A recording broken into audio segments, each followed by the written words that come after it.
Good morning, Mimi. Good morning, Jenny. It looks like it's just you and me for morning basket discussion. This should be fun. Yes.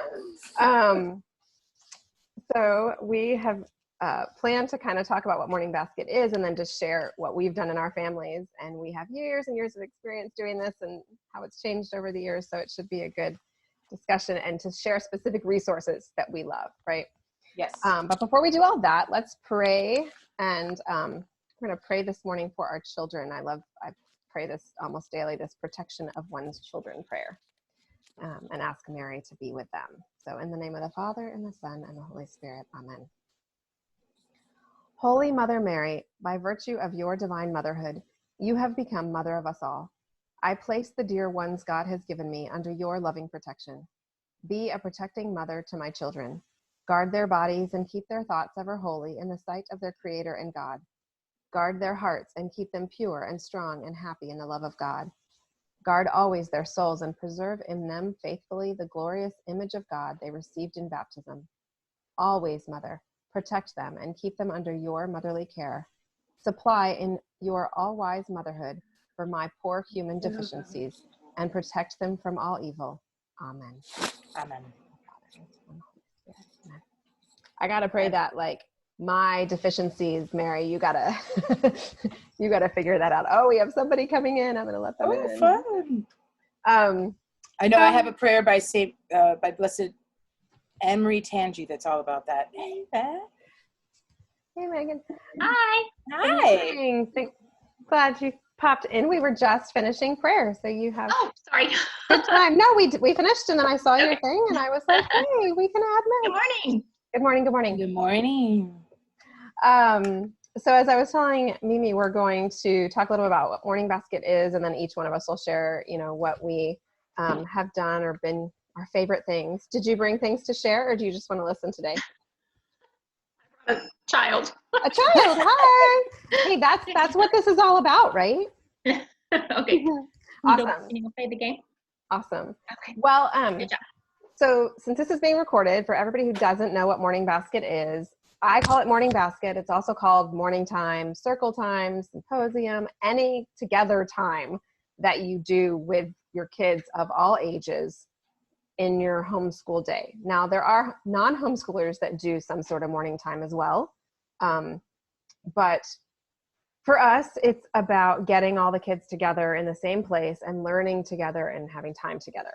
So there's a lot of different options for doing that and lots of different ways that different families learn together. And it can be as short as a 5-minute prayer and saint of the day, or it can be what Cindy Rollins said at one point, her morning time was 3 hours long because it was just all the stuff that they did together as a family.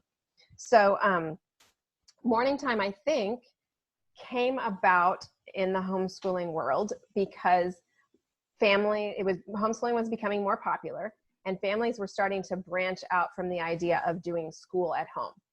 So school at home looks like school, but at home. And as homeschooling has grown, families have realized that we don't have to do it that way. There's lots of options. And I feel like from what I've read and heard, morning time kind of grew out of that as a way to realize I don't have to have each of my kids at their desks doing their individual work. Here comes Holly. So for what morning time has done for our family specifically is it's united my vast ages and my different interests. And I love that we are all together in the same room, sharing, learning, and having a positive experience. So my kids range from 7 to 17, and I have a 7 and 9-year-old and then a 14 and 17-year-old. So I also have a big 5-year gap in the middle where it separates my kids out, and they feel like they're living kind of different lives because they're just so far apart in age. But what morning time has done, or morning basket has done, is bring that together. And I got the term morning basket from Jen McIntosh. She brought a basket. My basket has gotten different sizes. This is my current morning basket. It's a crate, but it's still a basket because I love the idea of having a basket. And we've just pulled that together. Now, more recently, in 2018, so just 2 years ago, Pam Barnhill wrote a book about morning time called Better Together. And it is Better Together, strengthen your family, simplify your homeschool, and savor the subjects that matter most. And if you need an introduction to morning time and you have no idea why or what you would do besides this call, this is a fabulous book.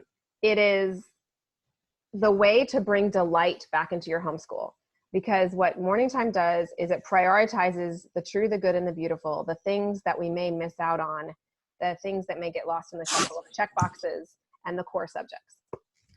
So, and I mentioned too, Pam has also created kind of a whole business centered around morning time called Your Morning Basket.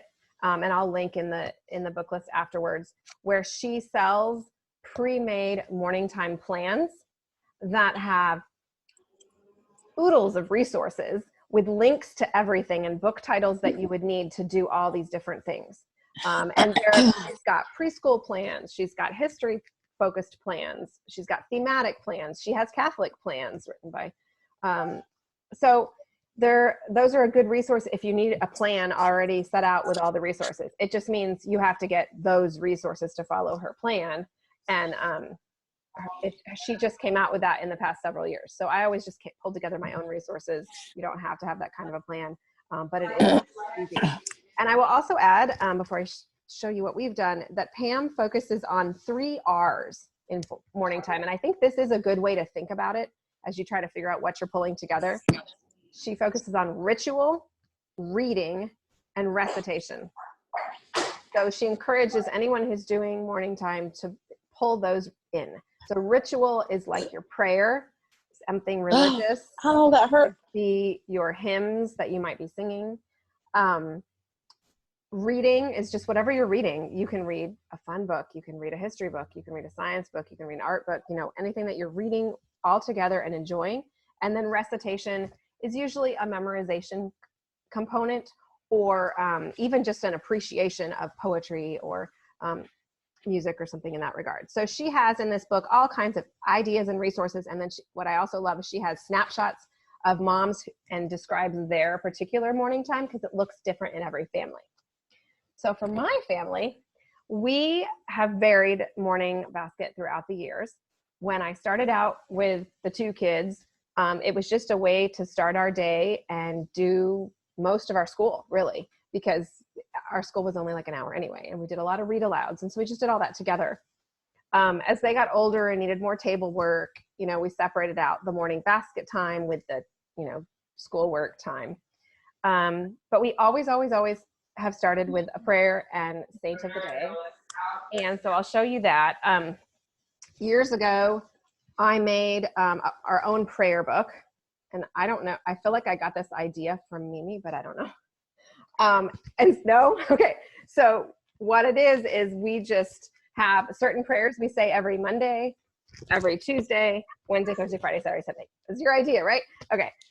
Because that was a way to keep it not too boring, but structured so that I would do it. Because otherwise I have to have it in front of me. So we have our prayer book. As you can see, it's been taped back together and it's all wrinkly and tattered, as it should be. And then I'll pull in a saint of the day. And depending on the ages of my kids, the season that we're in, I've used all kinds of different resources for that. We're currently using, I don't even know, I got this on clearance. I don't even know if they're publishing it anymore. It's called Heroes of Grace. And it's, it was sold by Sacred Heart. I don't remember who actually publishes it, but this one is the in-depth edition because it has more in-depth detail for my older kids, because I have high schoolers and they're kind of tired of the little stories that we've read for 12 years.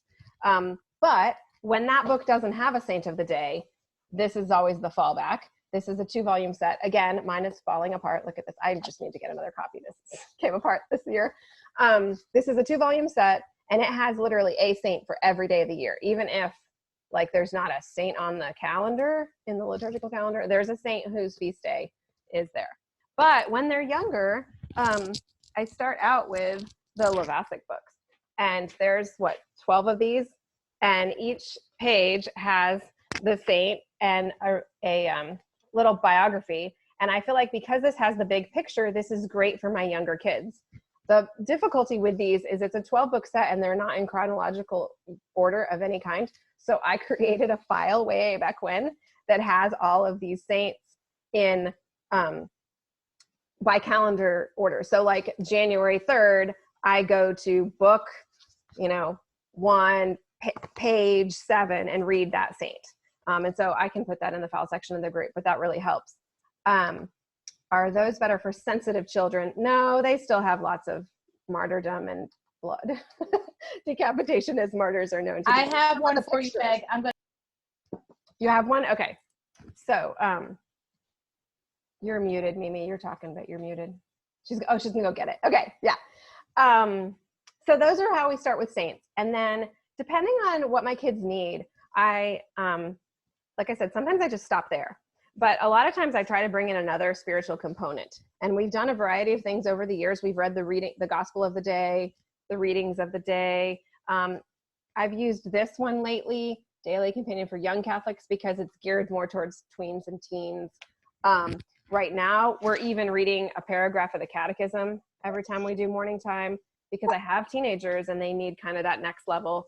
So sometimes it's prayer, saint, and something spiritual beyond that. Oh, and then for my younger ones, sometimes that'll be like a Mondays with Mary kind of thing, if I plan ahead. So I'll pull in something. It could be a picture book that is about a saint that week, something extra religious. And then from there, I rotate what we do. And so one day we might do some art appreciation. And this year, our art appreciation has been a combination of this fantastic book called Vincent's Starry Night and Other Stories.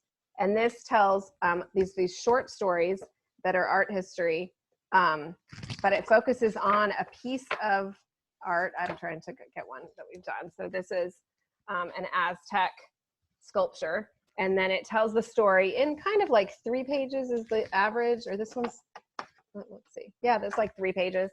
But it's a story, like fictionalized, like historical fiction about that piece of art and how it came to be based on some of the facts that they know about the artist. So I'll read that while my kids look for the differences in one of these books. This is fun because it's 2 versions of the same piece of art, but the second one has been changed and they tell you how many. This one has 9 changes at the bottom. And so my kids will pass this around while I'm reading and they'll try to look for the differences. Does it correspond to the same artwork in here? No, but I don't care.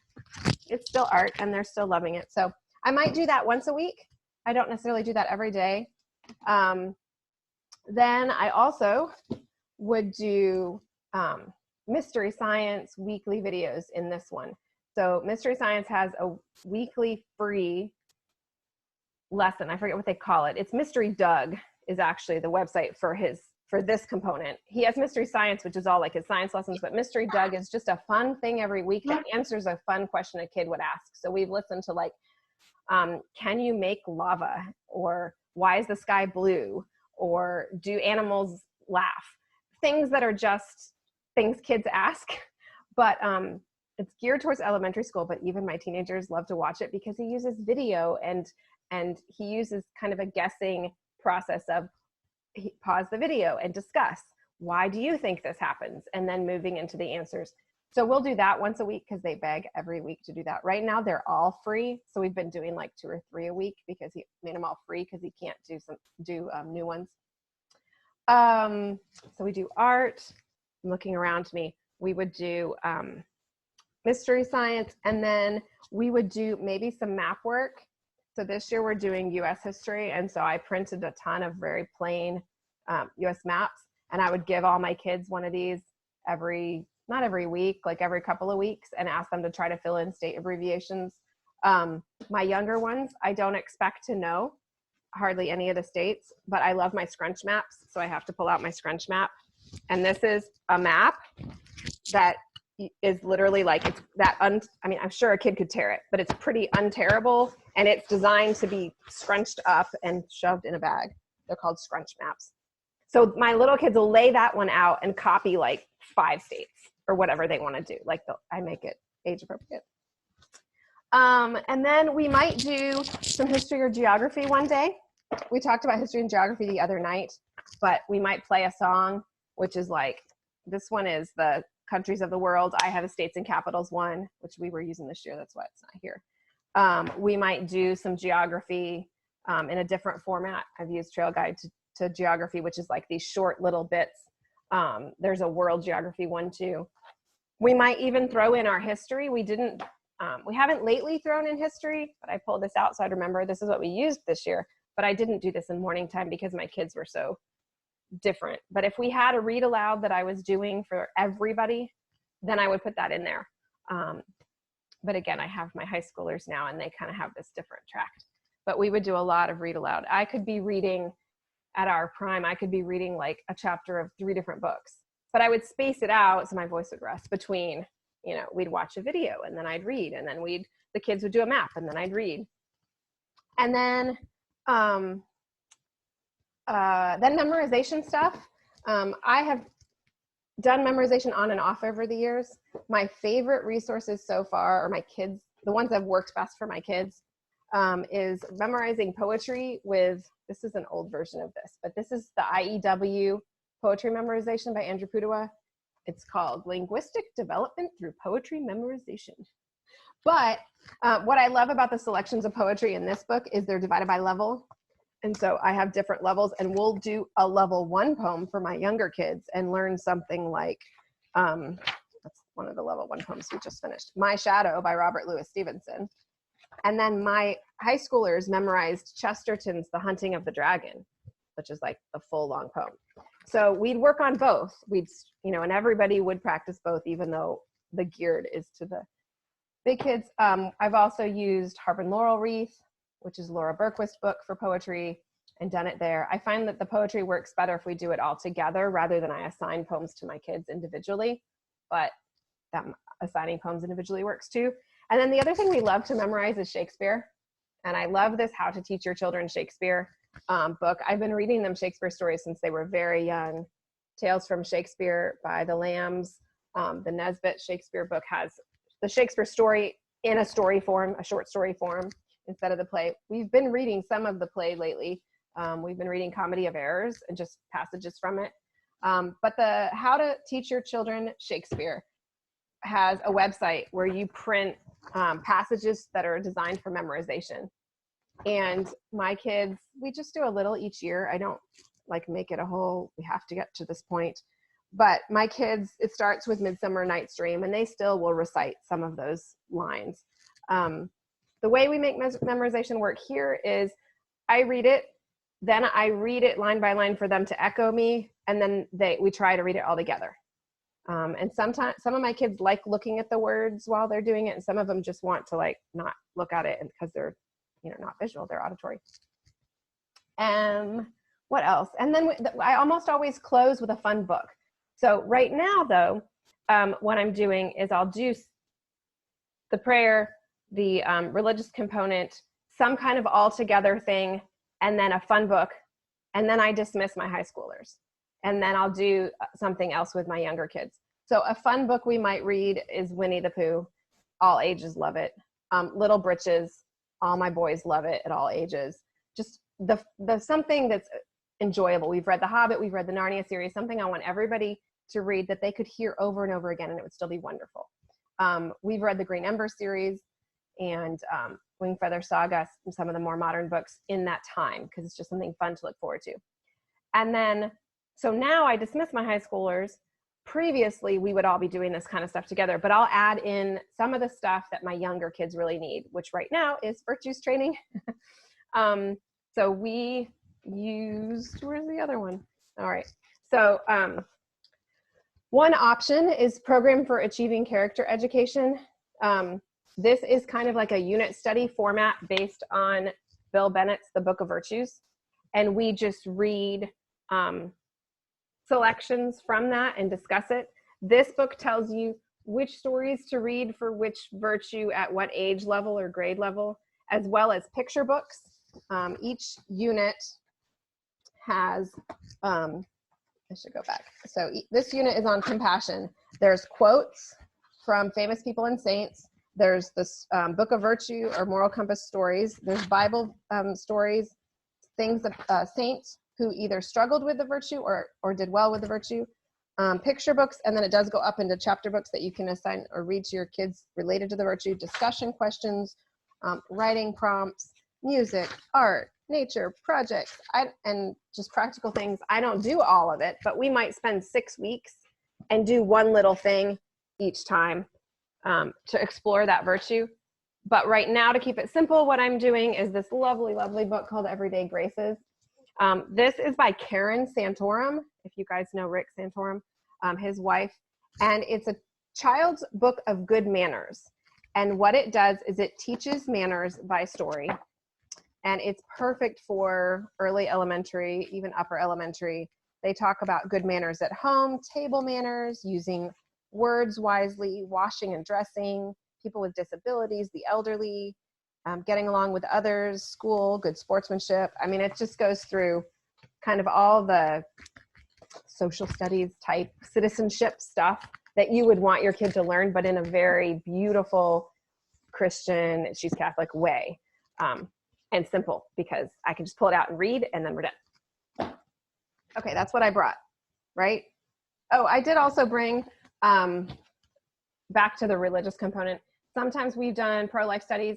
Life is Precious is something someone gave me, but we've done the spiritual adoption with Holy Heroes during morning time, which is so cool because they show you ultrasounds of babies like at different stages. And so that might be something we've done for a while.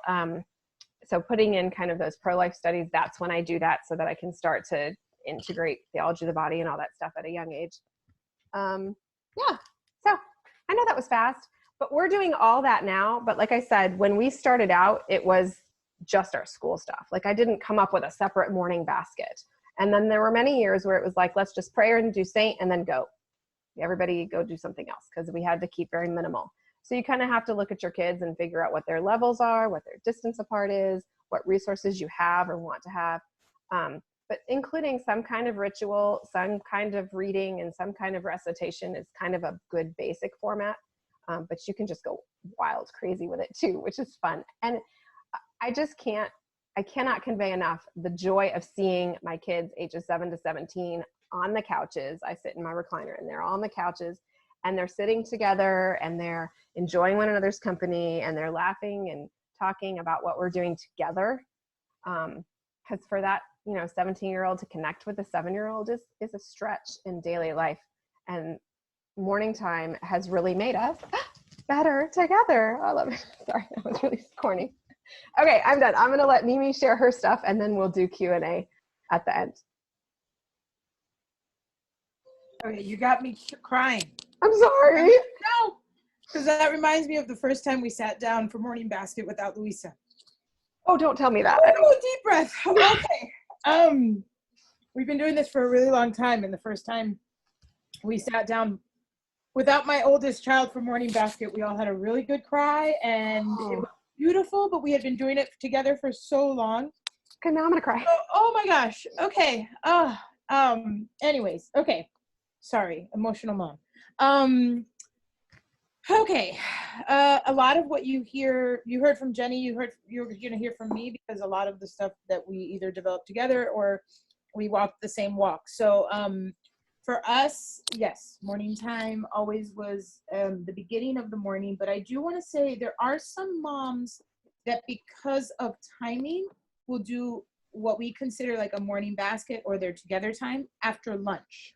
Mm-hmm. So because of nap times or because of special need children or anything like that, they'll move their morning time. A lot of times too, if they need to work with a child right away in the morning for distraction purposes or anything, then they'll move their together time to right after lunch. And I have even seen some people who will, if they have a lot of littles, will read the morning basket stuff during lunch while everybody is quiet and eating, which is something to discuss, the fact that do not think that our children just sit quietly while we read. So that was what I wanted to start with. We do the same thing. We do a saint. We start with prayer. We do a morning offering that developed over the years, and we say, "Dear Jesus, we offer you our day, all we think, do, and say, everything we are, everything we will be, and everything we offer you to you today." I don't have any idea how that ended up developing, but my kids developed it, and that's our morning offering. So we start with that. We do a saint of the day or the Bible of the day. We've been doing daily mass because my children are all big now, so we do daily mass. So we obviously don't do the Bible readings, but for many, many years we alternated it. We would do Bible readings some day and then saint day some days. So it would depend on the liturgical year. And then we do a decade of the Rosary, and those prayers that Jenny showed. So we had different days were dedicated for different things.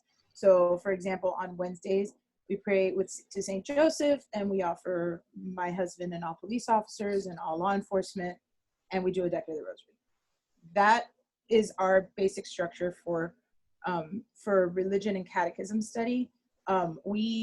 As our kids got older, we would read from the catechism or from the Baltimore Catechism, and we would go through the questions. That was just like, go through the why are we created? And that became some memorization, but it was also religion. And I wanted to kind of share a couple of things that we've done. So we go from the same book that Jenny was talking to you. And again, this works great for the little ones. But as my kids have gotten older, we have a lot of saint books that have a lot of different saints, but they're a little bit more in depth. But my kids have kind of rebelled against the idea that for the past 10 years, we've been reading about the same saints over and over and over again. So I have looked into getting some saint books that weren't necessarily the saints that you always read about.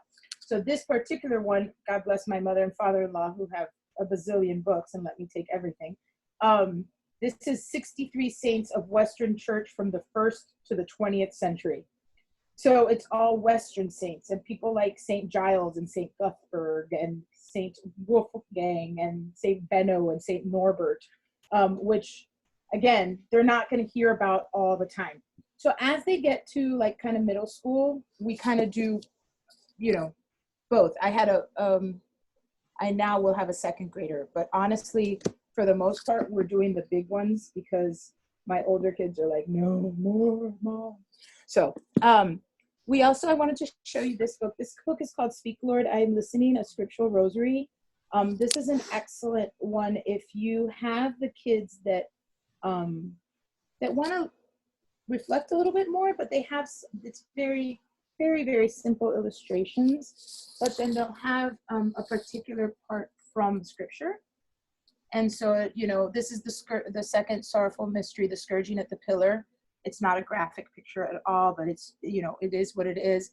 And then they'll say, they spat in his face and struck him, Matthew, and then the Our Father. And then again, this is also really great for those kids that get, they really do, with the best of intentions, want to be paying attention and stuff, but it's just kind of hard. So Scriptural Rosary.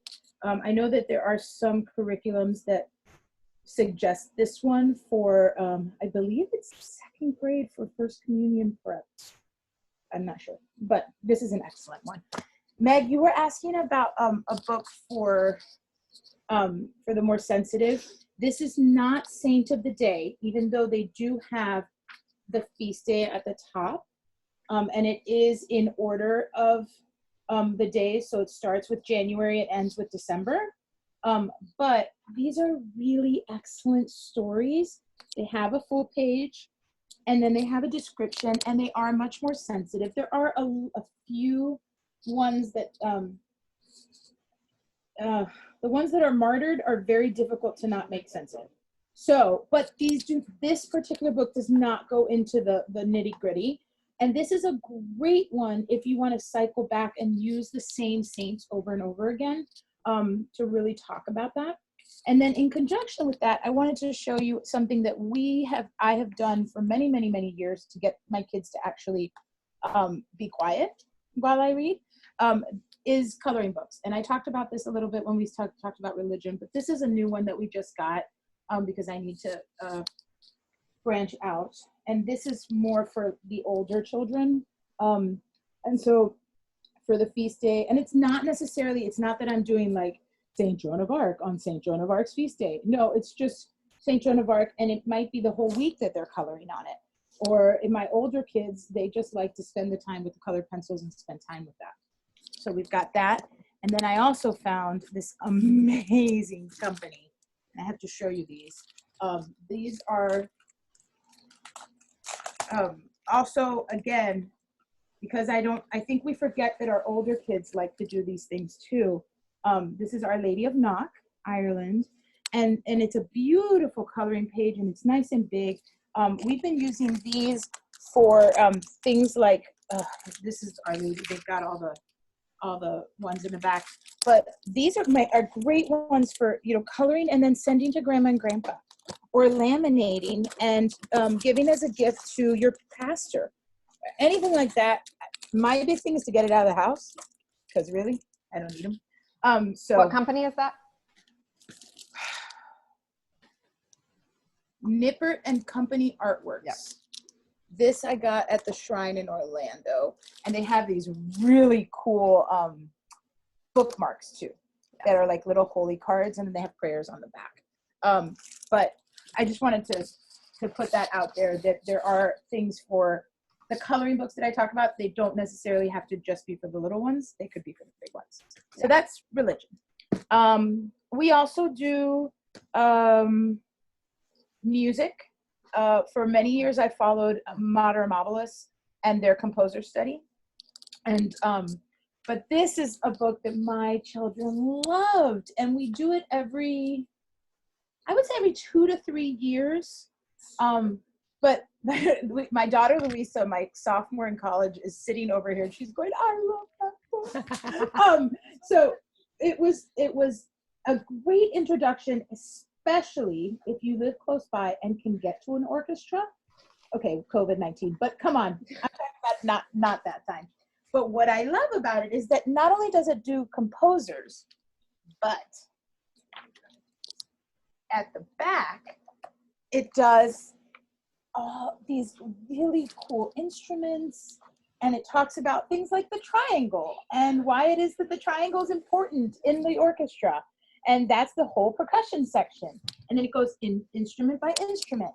And it has a CD. I have it burned into my computer, but this is definitely a thing. And then you play the track, and then you do it. What I liked about it is that 9 times out of 10, when I would introduce one song from a composer, all of a sudden the kids were like, "We want to hear more." Nowadays, we have so many. I mean, you go in, if you have Spotify, even the free version of Spotify, you go in, you get a playlist. You can play it in the morning while they're doing, it does not have to be so formal, while they're eating breakfast or at lunchtime to have everybody quiet down or whatever. But this was a great way to introduce music and the orchestra. I've also done every year, and I didn't do it this year because of life, but every year we did American history, we would do band music.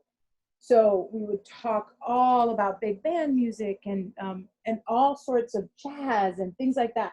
It was usually with our history, but this is a really important thing to do, especially if you have any kids that are just kind of musically inclined. They start to realize that they like certain instruments, or they'll like certain sounds, or they'll like certain pitches. And we're a very musical family in the fact that we like to sing. None of us play an instrument except for my son who likes the piano, but we just like music. And so this is a great one for us. And then going with that, as your kids get a little bit older, we found this resource. It's called The Gift of Music. And this covers, how funny, I opened to the same composer, Debussy. So it'll be much more intense. Again, pre-read, because interesting. And but then it'll tell you, what I love about it, it gives you some recommended listening resources for your children.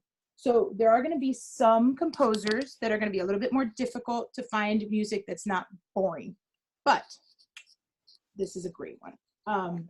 And then, so it's got reading, and then it's got some listening, and then it goes on to the next one. Like, this is not something very complicated, but it's a really good resource at a great age level. And so this is an excellent one for music. So, and then I brought, and the kids are laughing about me. We are a big drawing family. I cannot draw to save my life, but my husband he got his degree in graphic design. Isn't using it, but he did get his degree in graphic design. And so my children are amazing artists. They draw, they paint, they sculpt. They love to just be creative with their hands. And many moons ago, we found this resource, and this is called Draw Right Now. Draw Right Now comes in a series of 8. We have all of them, and they are all falling apart, and I refuse to buy new ones because I am gonna get through with these. So what's great about these is that a lot of drawing books that you get are a little bit more complicated, and I have a million of them, but these are really great because they'll give you the step-by-step drawing of one thing in the scene, and then they'll give them copy work. And so you draw, and then you write, and then you go to the next page, and you draw, and you write. And for years, we did it with books. We would have 2 whiteboards, and they would have a white whiteboard on one side, and then a line, and they would have the white on one side, and then they would draw. When they were little, they would draw. This is how they would start. So whiteboard, and then this, okay? And then we discovered they actually make notebooks. And my daughter is sitting right in front of me. She's going to be very surprised to see this is hers. Okay, it says a flock of geese. And, you know, things like that. And I pulled this out because honestly, I did not realize that I had left them together. So here's her little squirrel, and here's her copy work, and there it says 10, 25, 10. So, yeah, she had such great handwriting, she's saying. But you don't need these, but this is a really good, there are so many composition books now that have the white on the top with the lines, and they have them for younger, you know, first, second, that the lines are much bigger, and then they go down. But they did this while I was reading.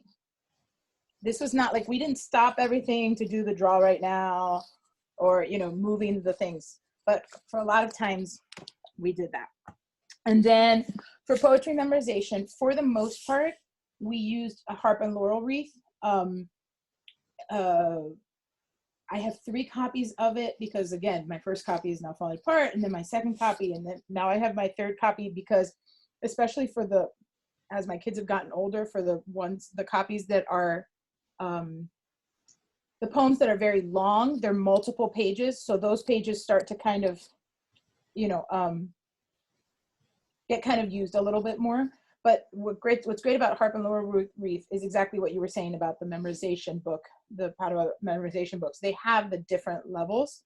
And I highly encourage you, once they're memorized, videotape them.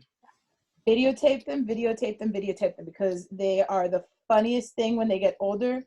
They got lisps and they got these cute little things. And then when they're older and they're doing the memorization, they're like, we need to run through this as fast as we possibly can because we're going to forget it by the 17th paragraph. And so they go, but it's fun, videotape them. And then this is another resource that I have, and the poor dust jacket is done, but this is Favorite Poems, Old and New. What I love about Favorite Poems, Old and New is that, look, my table of contents is completely ripped off, but it has it by subject in things like, this says from all the world to me. So it's all about like traveling. And then they have a whole section on American poems, Pocahontas and things like that. Then they have like from the family scrapbook. If you have a kid that really needs to learn all about how to love their family, it would be a great poem to read. It happens, people. You know, and then my son, who's obsessed right now with birds, my Max is obsessed with birds. They have an entire section on birds, different poems. A lot of poems are written about birds, a lot of them.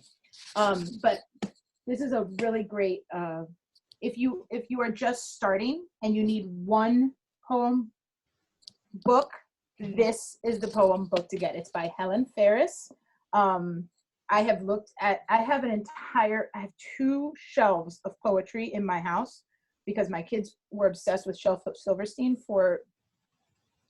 and whatever your first 2 kids tend to be obsessed with is what the rest of the kids tend to be obsessed with, because the older ones kind of led the pack.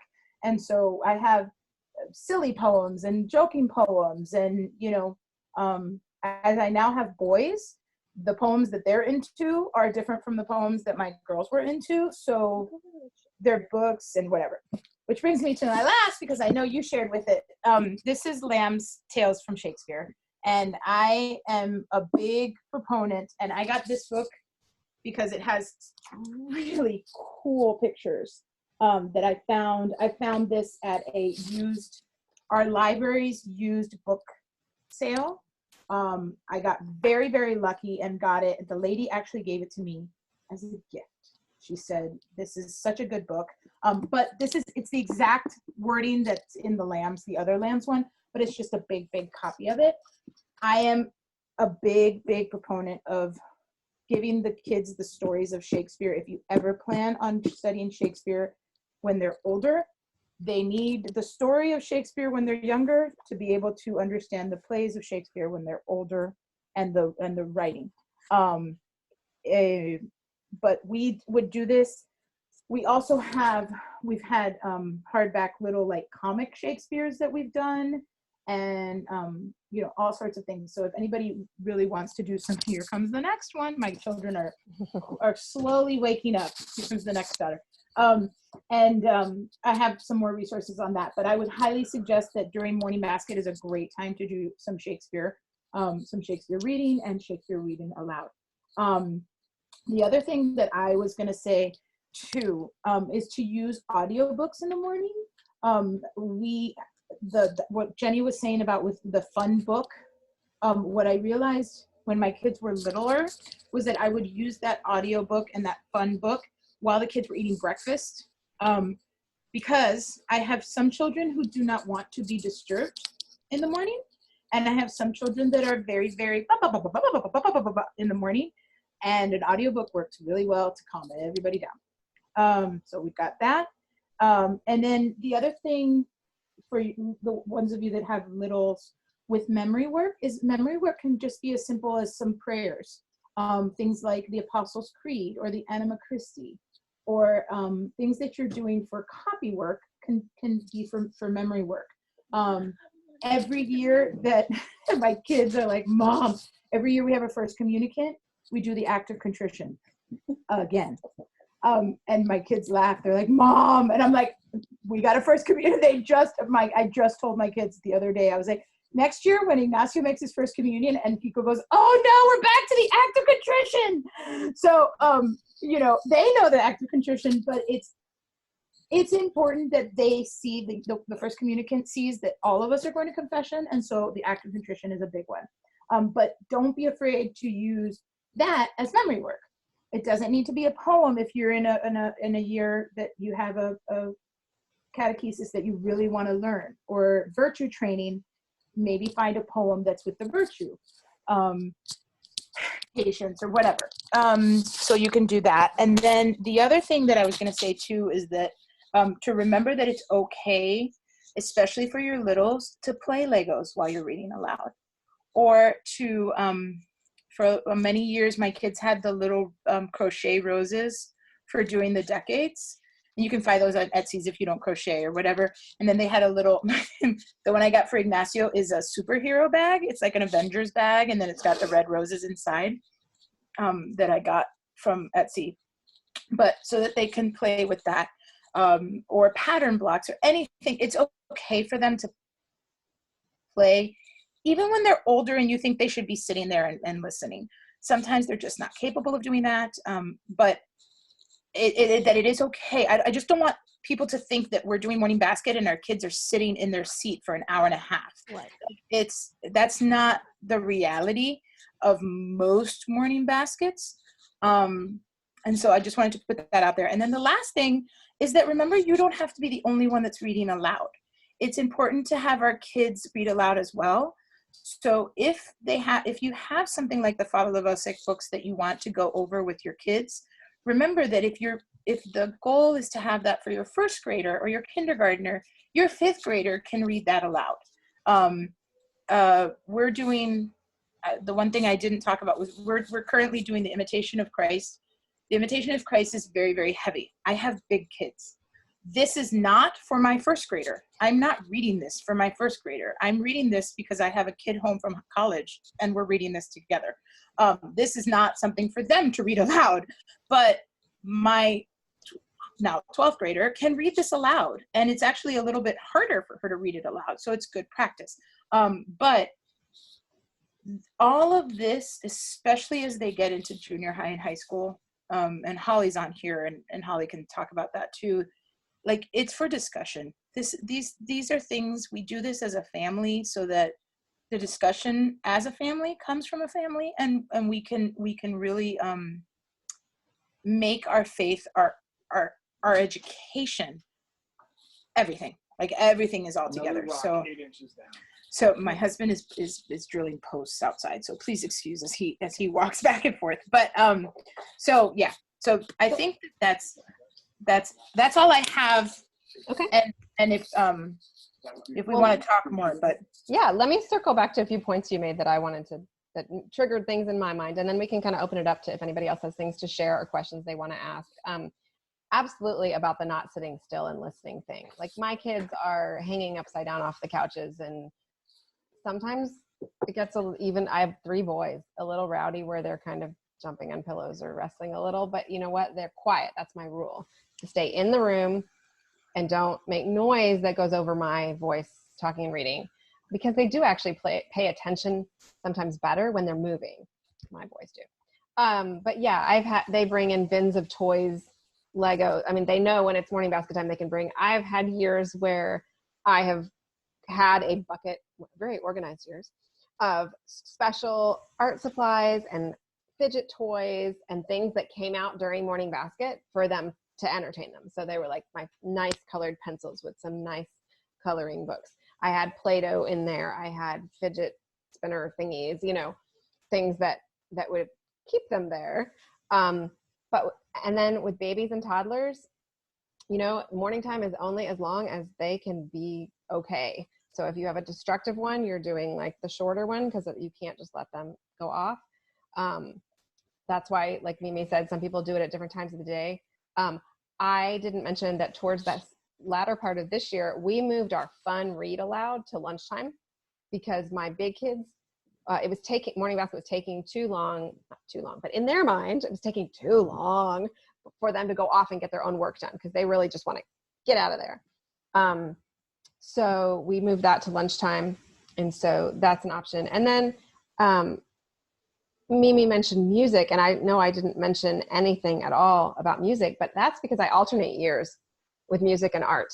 So one year is art, the next year is music. So I don't have any of my music resources out this year because I can't do them both in the same year. It's too much. So I alternate that. And then with the poetry and Shakespeare, I pretty much alternate that by term. I'm not doing those at the same time, You can also memorize states and capitals, songs, lists of the 7 gifts of the Holy Spirit, all the things that the 10 commandments. I mean, memorization does not have to be just poetry or anything, things that you do want your kids to know. And like Mimi said, I do the same thing when I have a first communicant year.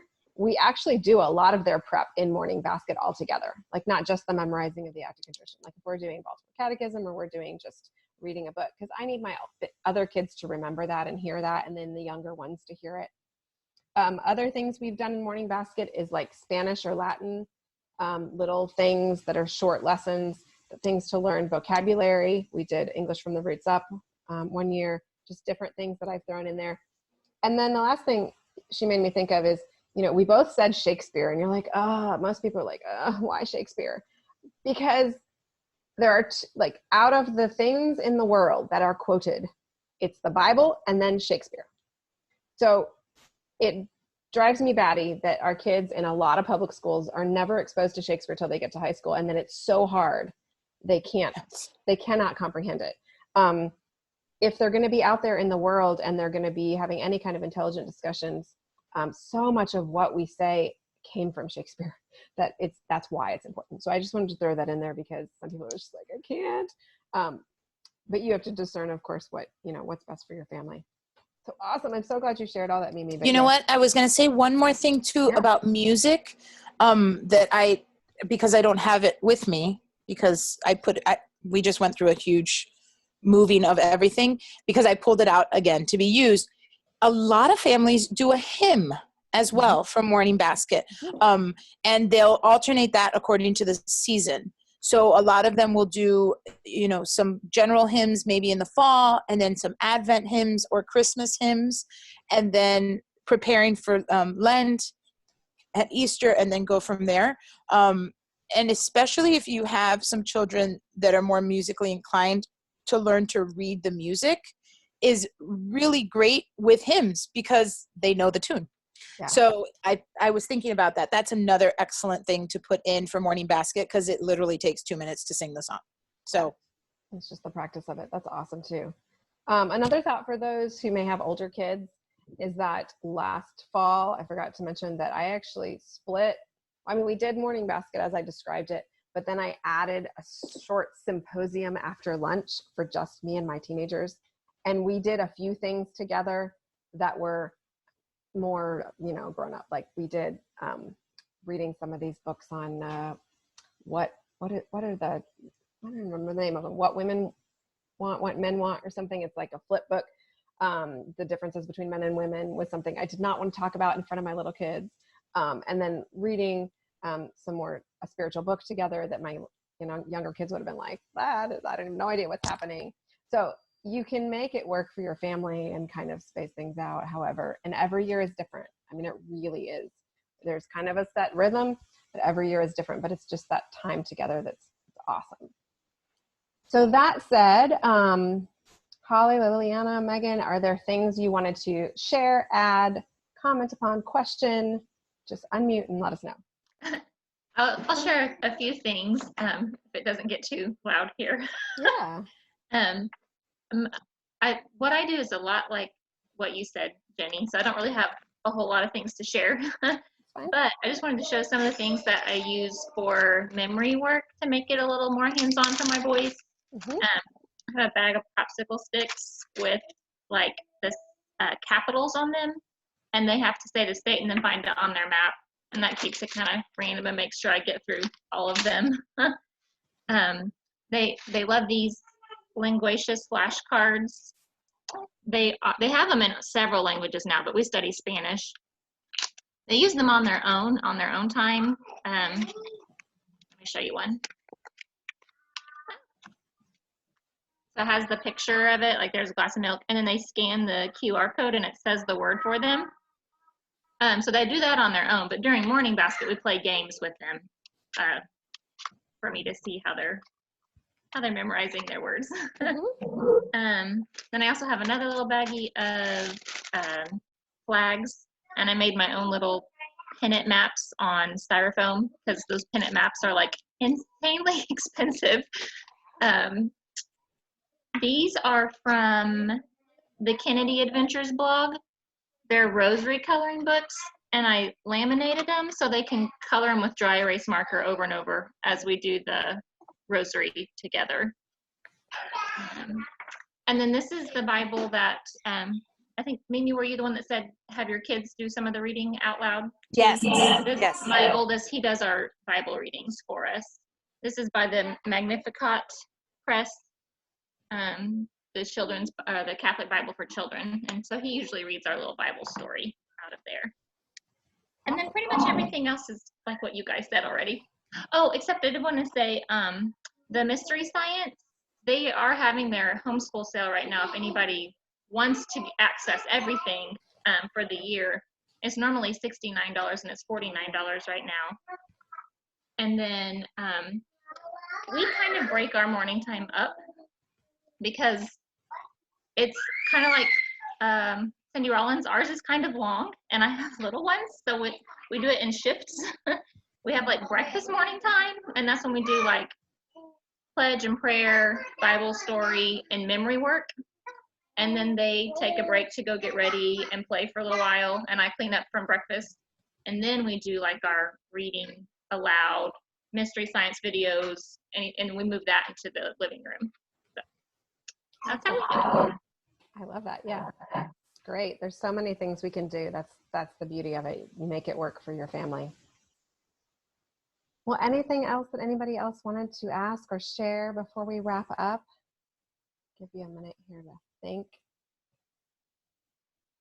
I really do love how it doesn't matter what resources you choose for this, you know, even if it's just one or two things, it really does make an impact on your family.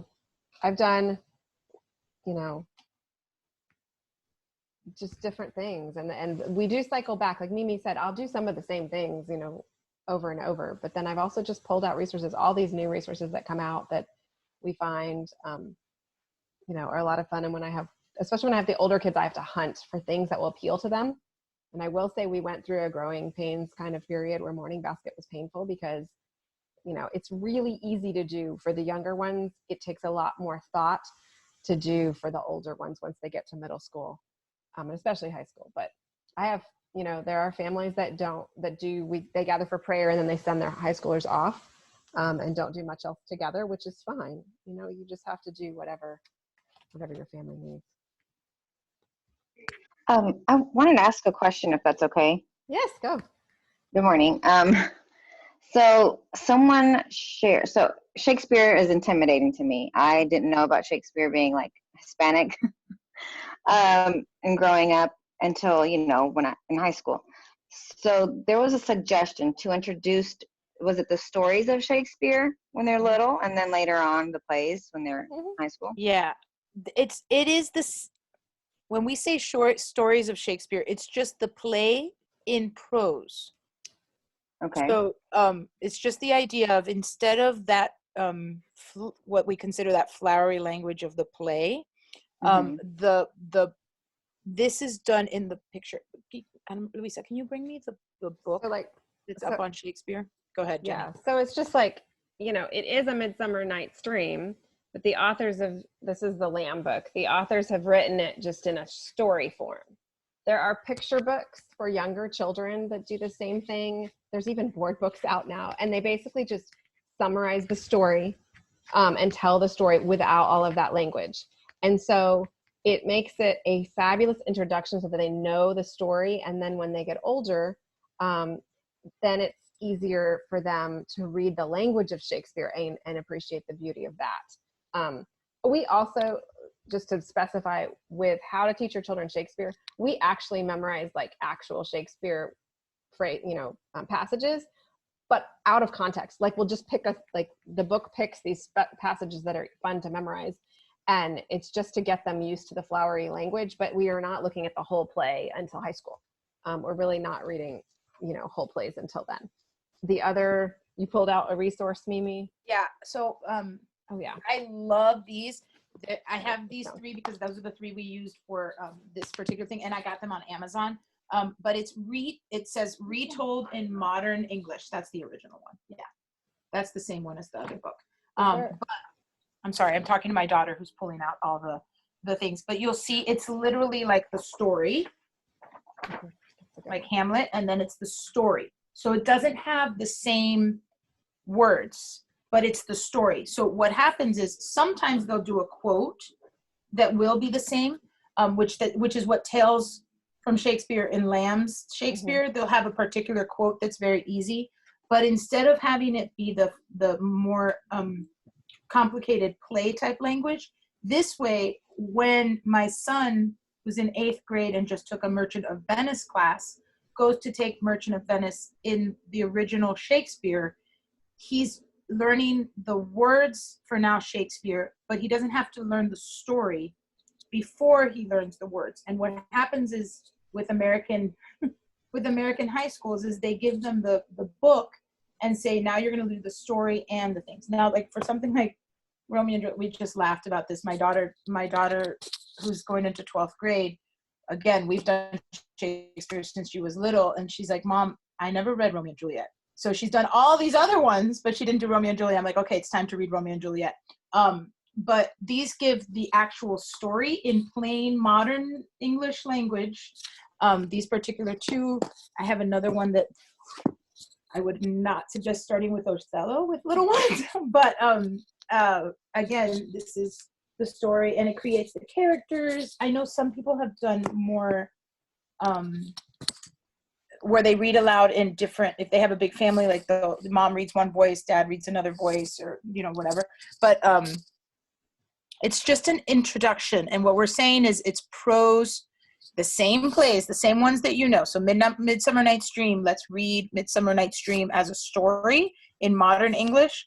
And then the next year they read, you know, Merchant of Venice, or the next year they'll read Twelfth Night, and then by the time that when they go to high school to read the actual play, you got that.